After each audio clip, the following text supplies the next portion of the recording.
You're welcome back to PHQ. President Muhammadu Buhari may have let the cat out of the bag when he revealed that all producing state governments had received more than ₹500 billion as derivation funds. The funds given to these states to develop their communities have seen many states still struggling and communities suffering. Rivers State Governor Nyesom Wike asked to see what his fellow governors did with their money. Still, as seen in the low development in the last few years, especially at the local level, the question goes again, where is this money going? Abia, Akwa Ibom, Bayelsa, Imo, Delta, Edo, Ondo, Cross River, and Rivers states have gotten 625.43 billion naira as derivation funds under the Buhari administration. However, their communities have continuously been in ruins and are still poor. The question of who monitors how these monies are spent is rising as a further 850 billion has been approved for the state. So who exactly is Nigeria's problem? Joining us to discuss this is Kolawole Oluwadare, Deputy Director, Socio-Economics Rights and Accountability Project, Serap. A warm welcome to you, Kola, and thanks for joining us on PHQ. Now, Kola, your organization has given these governors of 9 states a 7 days ultimatum to reveal, what they did with these funds. How did you get to know about these funds, and what do you make of all of this? Thank you very much, Gbenga. Like every other Nigerian, this information came by way of the press. But the information is not new, though. The National Bureau of Statistics have always published these. They published a report last year, and even NATI, the National Extractive Agency, has also published reports along this line for quite a while. But maybe what got the attention of Nigerians was the spectacular way this one came about by the governor of Rivers State, and then the subsequent disclosures, as it were, by the president. But the information by no means, it's not new. And I think what is new, possibly that contributed to the hue and cry over these is, where has the money gone to? And that is the very important part of discussions that Nigerians need to have. And not necessarily have it among ourselves, but have those conversations with those governors who are the helm of affairs in the states. So what Serap has done, now our own intervention is from the angle of transparency and accountability. And that is made pursuant to the Freedom of Information Act, which is a very good piece of legislation, by which naturally government officials, public institutions, including these governors, should proactively disclose not only funds that come into the state, but how those funds have been spent. And what we've seen is that most people are not aware, are not even aware. And when I say most people, I mean particularly those in these states, that this much money has come into the state. How much so, how those funds have been spent. And we're just talking about an aspect of funds, the 13% derivation. We're not talking of other funds by way of IGR and other subventions, including loans that have come by way of the state governors over the years. So this is very important to ask the question, how much is coming? How have they been spent? And prove that those funds were spent judiciously in the interest of the Nigerian people. Now, Kola, since your organization released that press statement on its intention to carry this nice state to court to get the information out by activating the Freedom of Information Act, what has been the response? Because I've seen some of these governors talk through their, media aides and, commissioners of finance trying to say, we didn't get all this money once, it came in tranches. Does that suffice? What has been the feedback to your organization so far? Of course, that doesn't suffice. And to clarify, what Serap has done is we have sent a Freedom of Information request to these governors. And the Freedom of Information Act clearly gives 7 days for public institutions to respond to a request for information by any citizen of Nigeria. It is after those 7 days have lapsed and we do not get the response, that we will go to court. So litigation is presently not on the table until the strategic period has elapsed. And I really hope that the governors will do the needful by providing the information, not only to the residents of their states, but to Nigerians generally, as to how much have been received and how those funds are spent. And like I've said, ideally and statutorily, they are mandated to disclose this information statutorily. Gbenga, it's very important, and this is a very good part of this discourse.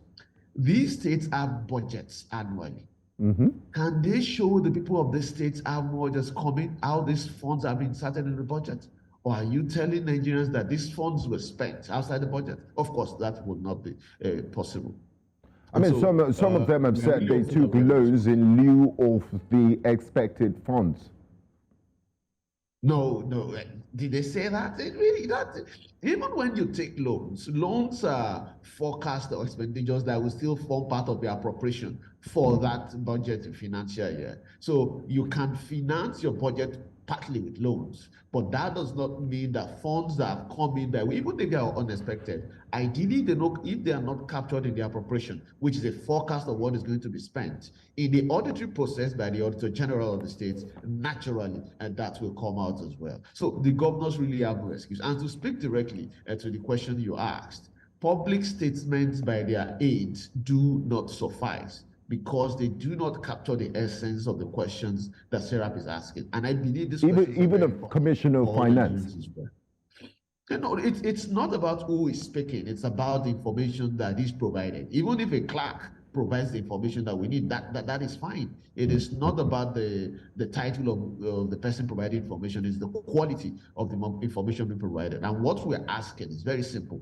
How much has come in? And we are not talking about just plain figures. How much has come in? When did it come in? How much is outstanding? How have those funds been spent? And that means details of contracts, where the contracts are situated, the status of those contracts, who got what, which company got the contracts, and also on and so forth. And clearly, this is part of democratic governance to ensure that people are not only, they do not only participate at the electoral process, but they participate in governance itself, knowing fully well that government officials, including the governor, holds power in trust for the people, and the public funds that they manage within the 4 to 8 years that are there, of course, they are not private funds. They should account to people for it. They shouldn't wait till the end of 4 years or 8 years. They should do it on a week-by-week basis, month-by-month basis, or as required by law, as those expenses are being made. And naturally, this is part of the budgetary process anyway. But even the budgets in Nigeria are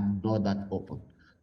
Now, Kola, let's take a few steps back, because, I mean, like you rightly acknowledged, we got this information in the most dramatic of fashions through the Rivers State Governor. So the question now is, why did the Niger Delta states choose not to disclose to the various people that such funds had been released? You also mentioned budgeting, because I believe all of them have prepared and submitted their 2023 budget estimate. Did any of them disclose that they received or plan to receive 13% derivation as one of their sources of revenue in the coming year? Thank you, Gbenga. That's very interesting. And then that leads us back to the question of how opaque governance is in Nigeria. How many states' budgets are accessible to the Nigerian public? That's a very important question. And you will find out, and this is something we've been working on for years, that only very few states have budgets that are open, that you can easily access. Yes, we hear the reports that so-so governor put forward so-so amount before the State House of Assembly and so-so was approved, but that is all there is. Really, only very few states you have the appropriation bill as a document that citizens can see how much more when those have been passed into appropriation law for each of those states. So it is even hard to know for a fact whether these states we're talking about even have these provisions in their budgets. But that is not enough. Let us say that these provisions were made for appropriation into their respective budgets. How about the expenditure of these funds, which is where it is which is why even the disclosure by the governor of Rivers State becomes more interesting. So the question is, how have these funds been spent? and knowing fully well that by the provision of Section 162 of the Nigerian Constitution, this 13% derivation has a very specific purpose. It is for the communities, that those oil-producing communities, to offset, as it were, the environmental degradation and all the violations that have taken place. It is a form of compensation, if I can call it that, to those things that have gone on in those communities. So it is very important to ask these questions, how those funds have been spent. And interestingly, Gbenga, all of these states have some kind of development agencies that all of them are set up to oversee, naturally, these funds. But research shows that at the most, each of these development agencies gets barely 40% of these funds that have come in over the years. None has gotten more than 60% to fund their activities. So again, the question that needs to be repeated by Nigerians to these state governments is, how have those funds been spent? And it's not enough to answer how they've been spent. They must be spent along the statutory guidelines for which those funds were meant for.